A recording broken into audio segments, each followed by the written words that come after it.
A single father, a deserted road, a young woman left to die in a storm. What Dorian Flintwood discovered that rainy October evening wasn't just an act of cruelty, it was a calculated plan to commit the perfect crime. A plan that would have worked if he hadn't taken one wrong turn. This is the story of how one decision to stop changed 3 lives forever. Before we continue, please tell us, where in the world are you tuning in from? We love seeing how far our stories travel. The rain was coming down in sheets, the kind that makes you question every decision that led you to this moment. Dorian Flintwood squinted through his windshield, his wipers working overtime against the downpour as he navigated the sharp curves of Old Mill Road. This wasn't supposed to be his route. Construction on Highway 41 had forced him here, onto this forgotten stretch of asphalt that cut through abandoned farmland and towns time had left behind. He was already running late, already calculating how to explain to 12-year-old Marilla why he'd missed picking her up from piano practice again, when he saw it. At first, he thought it was a trick of the rain, a shape on the side of the road that didn't belong. But as his headlights cut through the storm, his breath caught in his throat. A wheelchair. Someone was sitting in it. What the? Dorian's hands tightened on the steering wheel as he slowed down, his mind racing. Out here? In this weather? The figure didn't move, just sat there, hunched over, as rain pounded down relentlessly. Dorian pulled over without thinking, his emergency flashers cutting red patterns through the gray afternoon, his shoes splashing through puddles that had formed in the gravel. As he got closer, he could hear it, sobbing, deep, broken sounds that cut through even the roar of the storm. Miss, can you hear me?" When she lifted her head, Dorian felt his heart crack. She couldn't have been more than 23, 24 years old. Blonde hair plastered to her face, hazel eyes wide with a mixture of terror and disbelief, like she couldn't quite believe someone had actually stopped. "Please." Her voice was barely a whisper, shaking from cold and something deeper. "Please don't leave me here." "I'm not going anywhere," Dorian said, and he meant it. "What's your name? What happened to you?" "Audrey." She was shivering so violently she could barely get the words out. "Audrey Smith. They left me." Dorian felt anger flash through him, hot and immediate. "Who left you?" But Audrey just shook her head, fresh tears mixing with the rain on her cheeks. Dorian didn't waste time with more questions. He scooped Audrey out of the wheelchair, she weighed almost nothing, like a bird, and carried her to his SUV. She didn't protest, just clung to his jacket with trembling fingers as he settled her in the back seat. He went back for the wheelchair, collapsing it with fumbling hands before shoving it in his trunk. Inside the car, with the heat blasting and the rain finally shut out, Audrey wrapped both hands around the coffee thermos Dorian offered her. He watched as she brought it to her lips, her whole body still shaking, even with the blanket he had given her. "We need to get you to a hospital," Dorian said, already reaching for his phone. "No!" The force of her response made him freeze. "Please, no hospital. They'll find me there. They'll finish what they started." Dorian turned in his seat to look at her fully. "Who will find you, Audrey?" Her eyes met his, and in them he saw something that made his blood run cold. Pure, unadulterated fear. "My stepmother, my stepbrother. They did this. They left me here to die."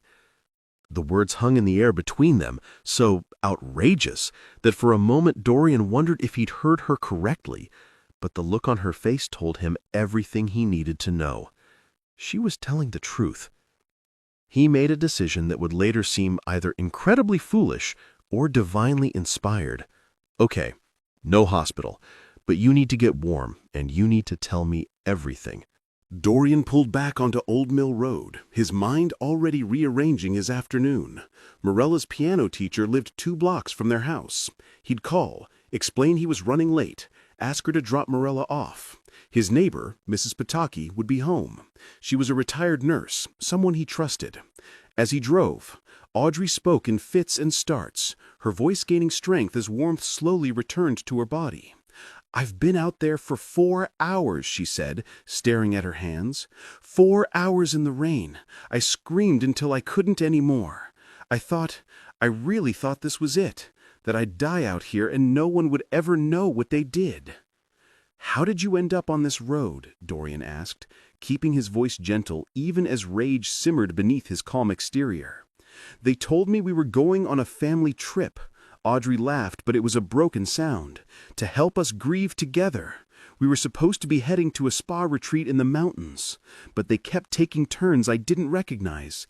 And then we were here, on this empty road, and Bradley said he needed to check the engine." She paused, her breathing shaky. "Francine, my stepmother, she suggested I'd get some fresh air, said the view was beautiful from this spot. They helped me into my wheelchair, positioned me just right. And then they got back in the car." Dorian's knuckles went white on the steering wheel. "And they just drove away?" Audrey looked back once, right at me. I called out, thinking maybe they'd forgotten, maybe this was some kind of mistake. But he just stared at me for a second, and then they drove off. Audrey's voice cracked. "I watched their taillights disappear, and I knew. They were really going to let me die out here." "How long ago did your father die?" Dorian asked quietly. Audrey's head snapped up. "How did you said grieve together. And you mentioned a stepmother. I'm guessing something changed recently that made them do this." For a moment, Audrey just stared at him. Then she nodded slowly. 3 weeks ago, my father had a massive stroke. He was gone before the ambulance even arrived." "I'm sorry." Dorian said and meant it. He knew that particular pain all too well. His own wife had died 4 years ago from complications during what should have been a routine surgery. One day she was there, laughing at breakfast, kissing Morella goodbye. The next she was gone. "Thank you," Audrey whispered. "He was everything to me, especially after my accident." "Your accident?" "Horseback riding. I was 15. One moment I was jumping a fence, the next I was on the ground, unable to feel my legs. I've been paralyzed from the waist down ever since." The pieces were starting to come together in Dorian's mind, a picture forming that made his stomach turn. "And your father took care of you?" "He never made me feel like a burden, never once. When he remarried, I thought Francine would be good for him. She seemed so kind, so understanding. Her son Bradley was 22, charming, always asking how I was doing." "But it was an act." "I didn't see it at first. The little comments only came when Dad wasn't around. Questions about how much my care cost, suggestions that maybe I'd be happier in a facility with people who could help me properly. I told myself I was being paranoid, too sensitive." Dorian pulled into his driveway, a modest 2-story colonial in a quiet Marietta neighborhood. Through the rain, he could see Mrs. Pataki's lights on next door. "What changed 3 weeks ago?" he asked, though he suspected he already knew the answer. Audrey's smile was bitter. "I found out why they stayed, why they played nice all these years. My father's will was read 2 days after the funeral. He'd updated it 6 months ago. I didn't even know. He left almost everything to me. The house, his investment portfolio, his classic car collection. Francine and Bradley each got $50,000. The rest, over $2 million, came to me, with detailed instructions for my ongoing care." The number made Dorian blink. $2 million. More than enough motive for murder. "They hid it well," Audrey continued. "Said we should take a trip, just the 3 of us, to heal as a family. I actually believed them. I thought they were trying to help me through my grief." She looked at Dorian, her eyes shining with tears. "How stupid could I be?" "You're not stupid," Dorian said firmly. "You trusted people who were supposed to be family. That's not stupid, Audrey. That's human." He got out and came around to her door, lifting her again. Mrs. Pataki was already coming down her porch steps, umbrella in hand, her round face creased with concern. "Dorian, what's happened?" "I need your help, Elena. This is Audrey. She's in trouble and she needs somewhere safe. Within 20 minutes, Audrey was in dry clothes, borrowed from what remained of Dorian's late wife's wardrobe, sitting on the couch with a blanket wrapped around her shoulders. Mrs. Pataki had checked her vital signs, declared her fortunate to have avoided hypothermia, and was now making tea in the kitchen while Dorian called Morella's piano teacher. The house felt strange with Audrey in it. It had been just him and Morella for so long, their routines and rhythms set in stone. But as he watched this young woman who'd nearly died on a deserted road, clutching a mug of chamomile tea with both hands, Dorian felt something shift inside him, a purpose he hadn't felt in years. When Morella came home, dropped off by Mrs. Ruth with profuse apologies for the last-minute change, she stopped in the doorway of the living room, taking in the scene. "Dad?"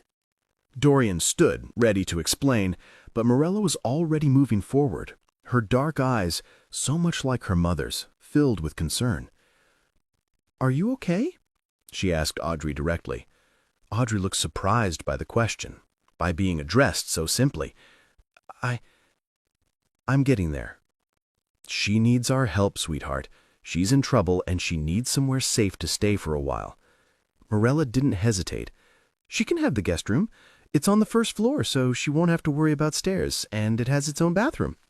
Pride swelled in Dorian's chest. His daughter had her mother's compassionate heart. Over the next few hours, as evening settled into night, and Mrs. Pataki finally went home with promises to return in the morning, Audrey told them everything. The whole story spilled out. Her father's death, the will reading, the fake family trip, the 4 hours in the rain. Morella sat on the floor by Audrey's feet, listening with wide eyes. Dorian paced, his investigator's mind already working through the problem, because it was a problem, a massive one. "We need to go to the police. Tonight." "They've already beaten us there," Audrey said quietly. "I guarantee it. They'll have reported me missing by now. They'll say I disappeared at a rest stop, that they've been searching frantically. They're smart, Dorian. They've been planning this." She was right, and Dorian knew it. But he also knew something else. "I spent 15 years as an insurance investigator," he said, "before I went freelance. I know how to find the truth when people are lying. And more importantly, I know liars always make mistakes. Always." Audrey looked up at him, and for the first time since he'd found her, he saw something other than fear in her eyes. He saw hope. "You really think we can prove what they did?" "I know we can," Dorian said, "but we have to be smart about this, strategic." The next morning they went to the police. Just as Audrey had predicted, Francine and Bradley had already filed a missing person report. The officer who took Audrey's statement was sympathetic, but clearly skeptical. "Ma'am, your stepmother and stepbrother have been on the local news. They've been organizing search parties. Are you saying all of that was fabricated?" "Yes," Audrey said steadily. "Every word of it." "That's a serious accusation." "It's the truth." The officer sighed. "Without evidence, this becomes a he-said-she-said situation. Do you have any proof they abandoned you?" Audrey's face fell. "The rain. It would have washed away any tire tracks." "No cameras on Old Mill Road either," the officer said, not unkindly. "Look, I'll file the report. We'll investigate. But I want you to understand, proving attempted murder is incredibly difficult in cases like this." Outside the station, Audrey slumped in her wheelchair. "They're going to get away with it." "No," Dorian said firmly, "they're not." He called Jerome Washington that afternoon. They'd gone to college together, stayed friends even after Jerome went to law school and Dorian went into insurance investigation. Jerome now ran a small practice specializing in civil rights and elder abuse cases. "Elder abuse?" Jerome asked when Dorian explained the situation over the phone. "She's disabled and was dependent on her father's care. Under Georgia law, that extends protection even though she's 23. You've been doing your homework. I told you I know how to investigate." Jerome came over that evening, listened to Audrey's story, and agreed to take the case pro bono. But his assessment was grim. "Without hard evidence, we're fighting uphill," he said, sitting at Dorian's dining room table with papers spread out in front of him. We can file civil charges, try to freeze the estate assets, but proving attempted murder, that's another level entirely. So we find the evidence, Dorian said. Where? The rain washed away any physical evidence from the scene. There were no witnesses. It's literally her word against theirs. Dorian leaned back in his chair, his mind working.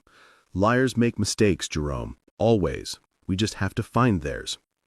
Over the next 3 weeks, Dorian worked. While Audrey settled into the guest room and Morella helped her navigate their home, he dug into Francine and Bradley's lives like he was investigating an insurance fraud case, which, in a way, he was. He reviewed credit card statements that Audrey provided access to from her father's estate accounts. He tracked Bradley's social media, noting locations and timestamps. He interviewed neighbors from Audrey's father's neighborhood, asking careful questions about Francine and Bradley's behavior. And slowly, a picture emerged. A picture of two people who'd been waiting, who'd played their parts perfectly while William Winters was alive, but whose mask had slipped the moment he died. A neighbor, Mrs. Sarah, remembered Francine complaining loudly about how much that girl costs just days after the funeral. The comment had struck her as odd at the time, cruel even, but she hadn't known what to do with the information. A nurse from the hospital where William had his stroke remembered Bradley asking about the cheapest care facilities in the state while his stepfather was literally dying in the next room. But it was the credit card statement that gave Dorian his breakthrough. He was sitting at his kitchen table at 2 a.m, eyes burning from staring at spreadsheets when he saw it. A charge on Bradley's credit card from a gas station on Old Mill Road. The timestamp made his heart race. 3:47 p.m. on the day Audrey was abandoned. According to the missing person report, Bradley and Francine claims to have been searching for Audrey at a rest stop on Highway 41, 50 miles away, at that exact time. Dorian immediately pulled up the gas station's information. It was called Miller's Stop, a tiny place that had somehow survived despite being in the middle of nowhere. He called the next morning, claiming to be from an insurance company investigating a claim. "Do you have security cameras?" he asked the owner, a man named Rick Miller. "Sure do. Had them installed after we got robbed 3 years back." "How long do you keep the footage?" "System backs up to the cloud. I keep it for 90 days in case of disputes." Dorian's pulse quickened. "I need footage from October 12th, around 3:45 p.m. "You'll need a subpoena for that." "You'll have one." Jerome filed the motion the next day. The subpoena was granted within a week.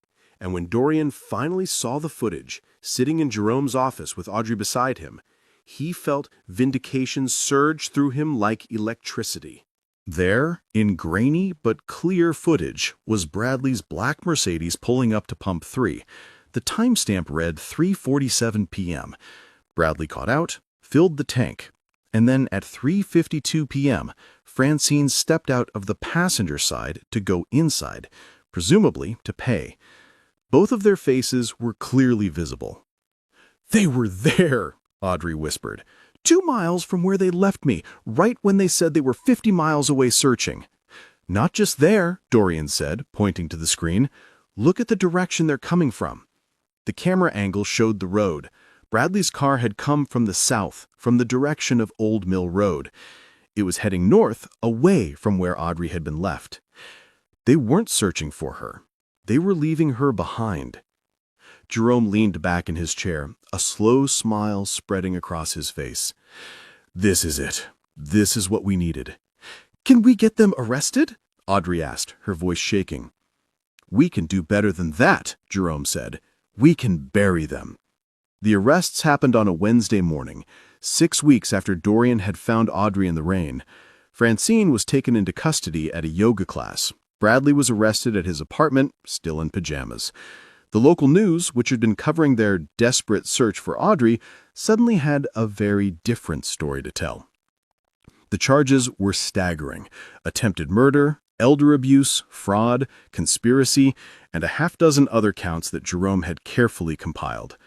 Their lawyers were expensive, sleek, and confident.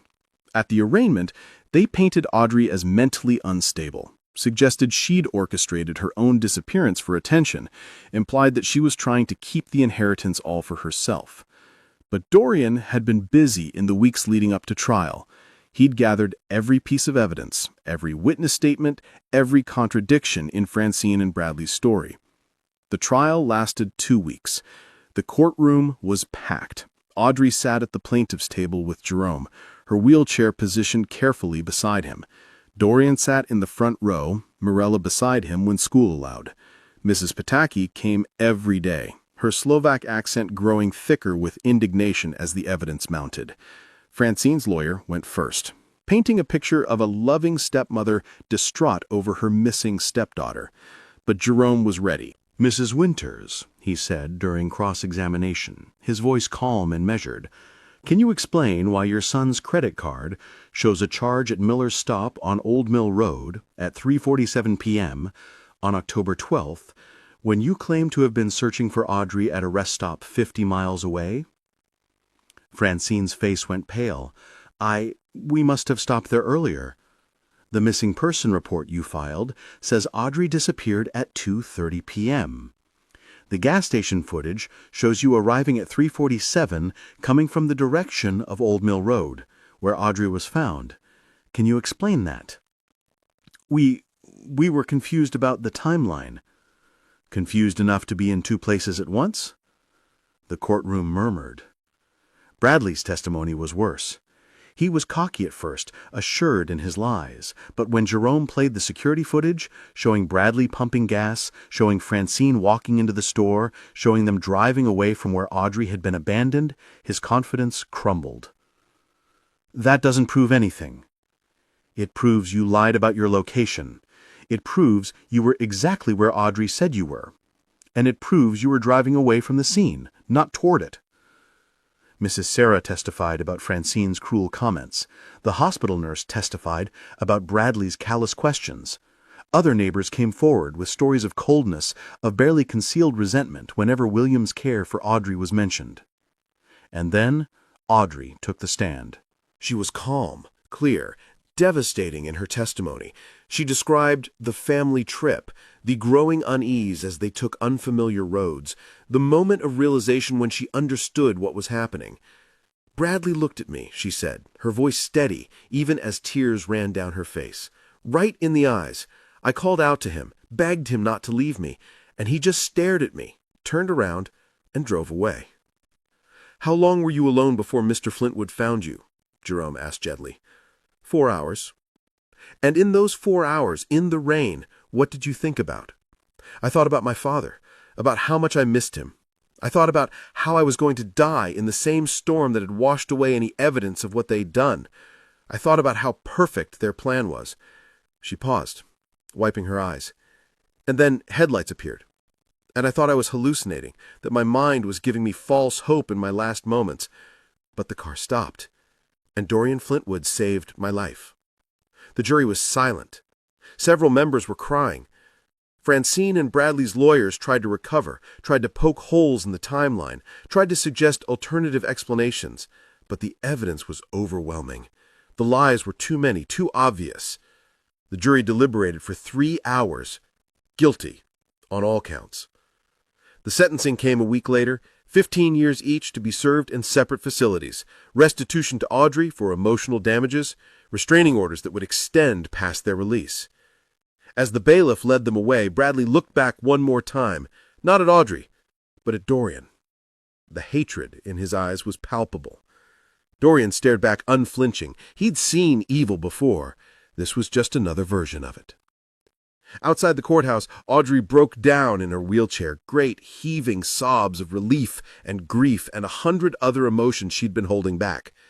Dorian knelt beside her, not caring who saw, and let her cry on his shoulder.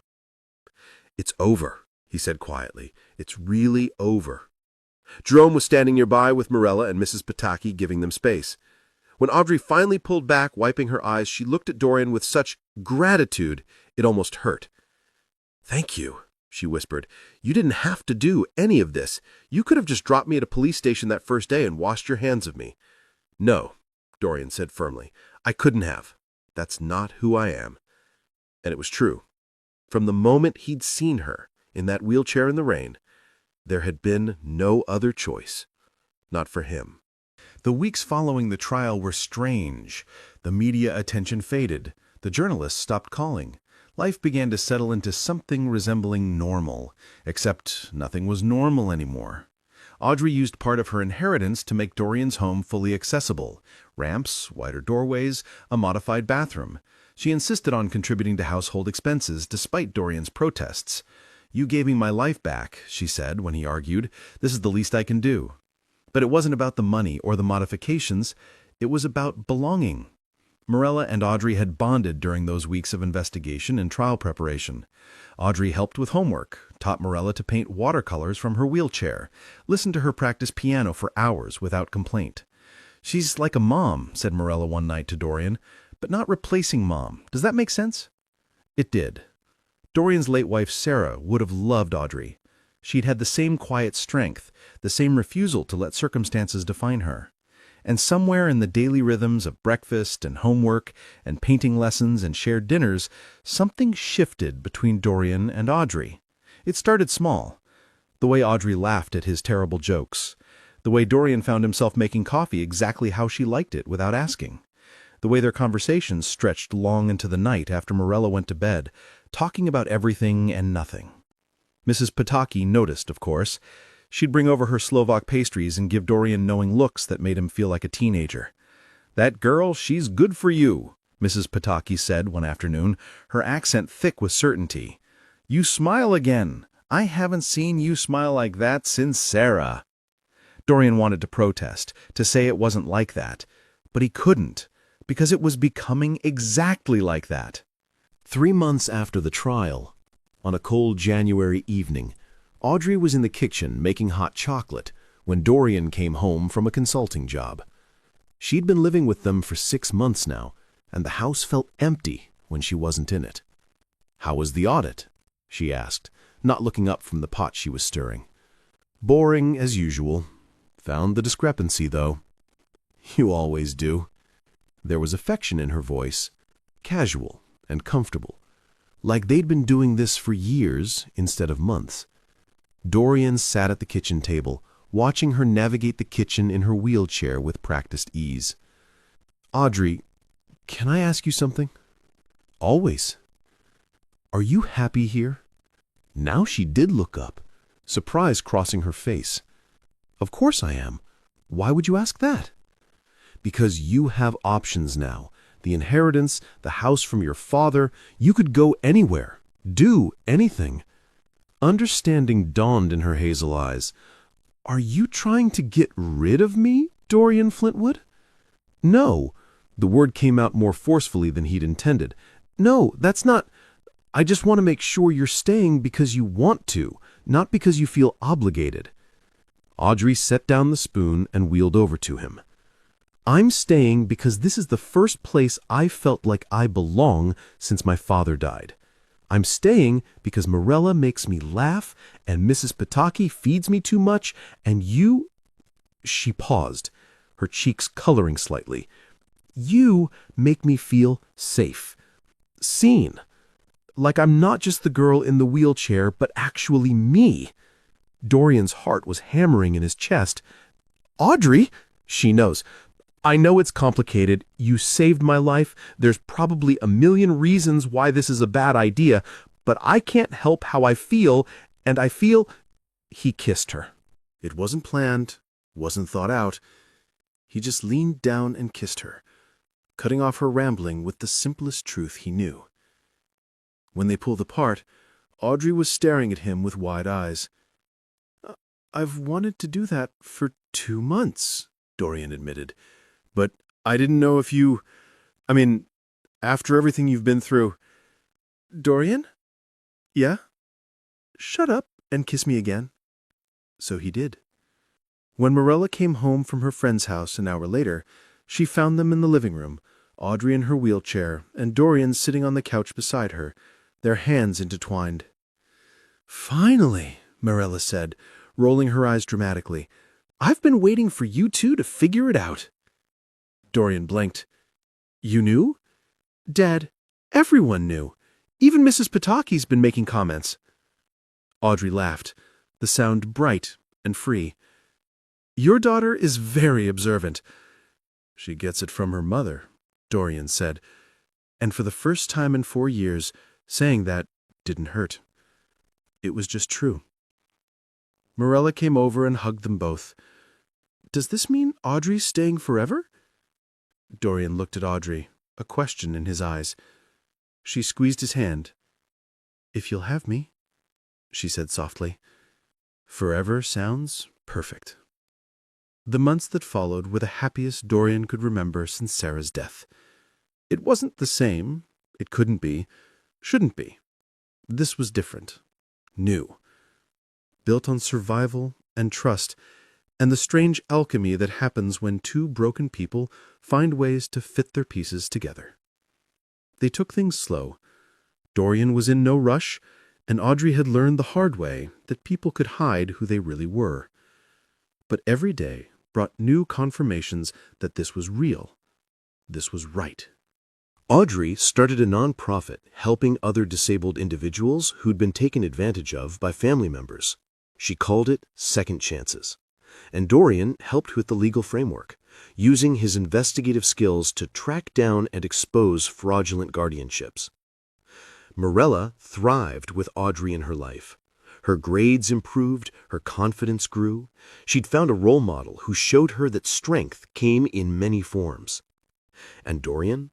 Dorian found that rescuing Audrey had rescued him too, from the half-life he'd been living, going through the motions, raising his daughter, but forgetting to actually live. 9 months after he'd found her in the rain, on a warm July evening, Dorian found Audrey in the garden they'd planted together. She was teaching Morella how to stake tomato plants, their laughter carrying on the breeze. He stood at the back door, just watching. The sunset painted everything gold, and in that moment, Dorian felt something he hadn't felt in years. Complete peace. Audrey must have sensed him watching, because she turned, catching his eye. The smile she gave him was radiant, full of joy and love and gratitude and 1,000 other things that didn't need words. He walked over, kissed the top of her head, ruffled Morella's hair. "What are you thinking about?" Audrey asked, tilting her face up to look at him. How one wrong turn changed everything. How if construction hadn't closed Highway 41, if I hadn't taken Old Mill Road, if I'd driven past without stopping. But you didn't, Audrey interrupted gently. You stopped. You saved me. And maybe I saved you a little too. More than a little. Morella made a gagging sound. You two are so mushy. You love it, Audrey teased. Yeah, I really do. That night, after Morella had gone to bed, Dorian and Audrey sat on the back porch watching fireflies blink in the darkness. Audrey's wheelchair was pulled close to the bench where Dorian sat, their hands clasped together. Do you ever think about that day? Audrey asked quietly, about how close it came. Every day, Dorian said, and I'm grateful every time that I was there, that I found you. What do you think would have happened if you hadn't? Dorian squeezed her hand. I don't let myself think about that. Audrey said, sometimes I wake up and for a second I'm back there, in the rain, alone, and then I remember I'm here. I'm safe. I'm loved, and it feels like a miracle. You are loved, Dorian said firmly, by Morella, by Mrs. Pataki, by me. Audrey turned to look at him, her eyes shining in the porch light. I love you too. I know we haven't said it yet, but I do. I love you, Dorian Flintwood. I love you, Audrey Smith. From that first moment I saw you in the rain, something in me recognized something in you. Like we were always supposed to find each other. We just needed the universe to give us a push. Some push, Audrey said with a small laugh. Attempted murder and a rainstorm. Not how I would have planned it, Dorian agreed, but I'll take it. They sat in comfortable silence for a while, listening to the night sounds of suburban Georgia. Somewhere down the street, a dog barked. A car drove past. Life, ordinary and extraordinary, all at once. Audrey, Dorian said suddenly, his heart pounding. He'd been carrying the ring in his pocket for 2 weeks, waiting for the right moment. There's something I want to ask you. She turned to him, curiosity in her eyes. What is it? He slid off the bench and knelt beside her wheelchair, pulling out the small velvet box. Audrey's hands flew to her mouth. "I know it's only been 9 months," Dorian said. "I know some people would say it's too fast, but I also know that life is fragile and precious and can change in an instant. I know that when you find something real, something worth holding on to, you don't let it go." "Audrey Smith, will you marry me?" Tears streamed down Audrey's face as she nodded. "Yes! Yes! Absolutely yes!" Dorian slipped the ring onto her finger, a simple band with a small diamond that had belonged to his grandmother.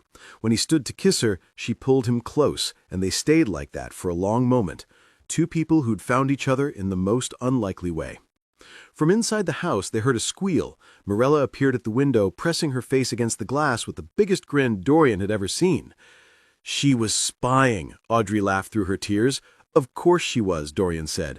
"I asked her permission first. She's been insufferable about keeping the secret." Morella burst through the back door.